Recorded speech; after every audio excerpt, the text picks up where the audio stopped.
When they bought back their gold,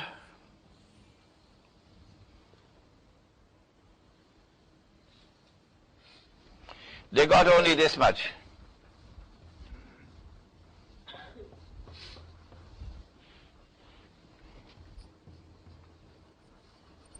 And Uncle Sam kept 41% in his pocket.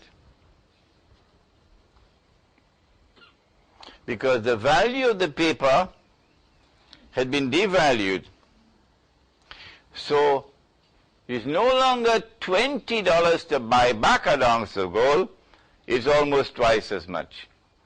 You have to find $35 now to buy an ounce of gold. This is fraud.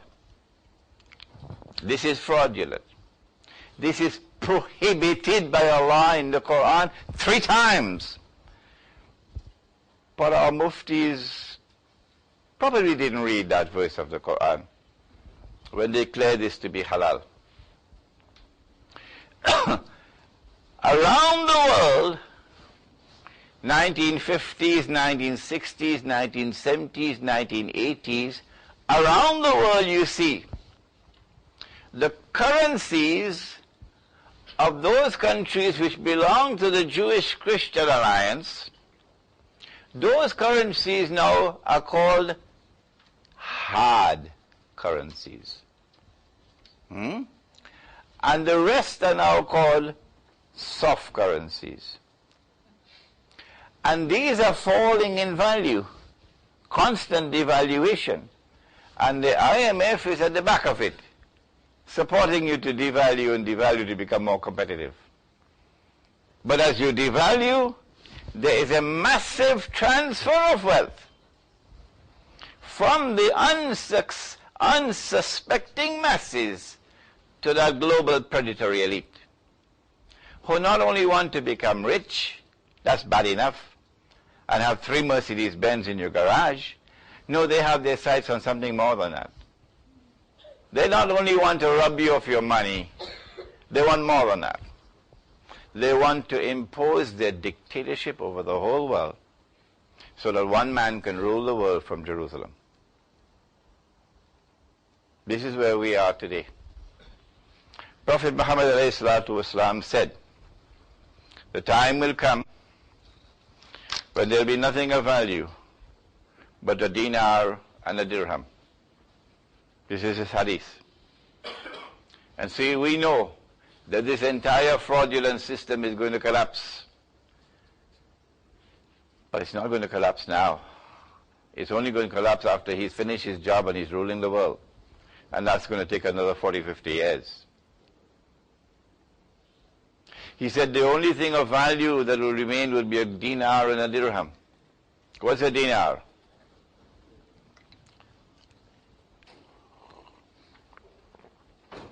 A dinar is a gold coin. The word dinar is in the Quran. Yes. A dirham is a silver coin. The word dirham is in the Quran.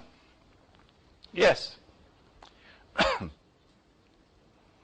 And so there is going to be a tomorrow when even this new international monetary system of electronic money is going to collapse.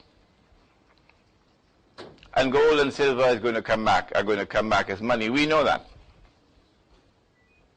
Well, what do we do in the meantime? This is the most painful part of the lecture now.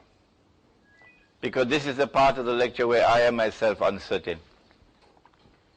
What do we do now? You have to tell me what's going to happen. When this financial Armageddon takes place around the corner, it's coming. Will make 9/11 look like a footnote. When money around the world crashes,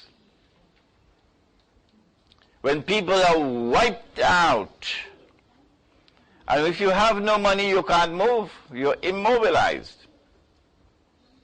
That crash is coming. What do we do to prepare for it? There's going to be chaos.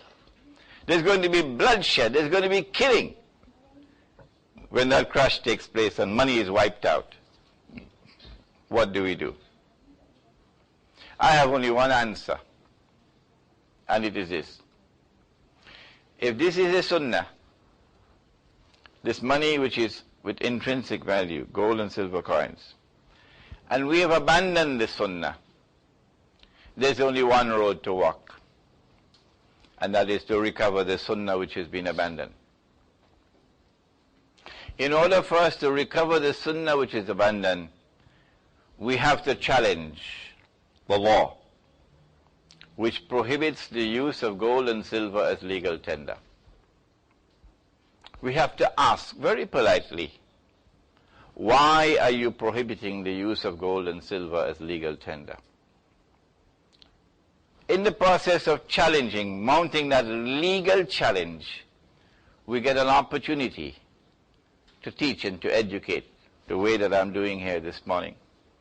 I hope and I pray that all of you become part and parcel of the effort that Nick Mahoney has been waging now for many years, to teach and to educate our people about money, to teach and educate our people about the fraudulent nature of the international monetary system that now exists, and the even more fraudulent one that's coming, and to teach and to explain to them the need to return to sunnah money, the gold dinar, which is what is going to come in the future, inshallah. ربنا تقبل منا إنك أنت السميع العليم وتب علينا يا مولانا إنك أنت التواب الرحيم برحمتك يا أرحم الراحمين آمين.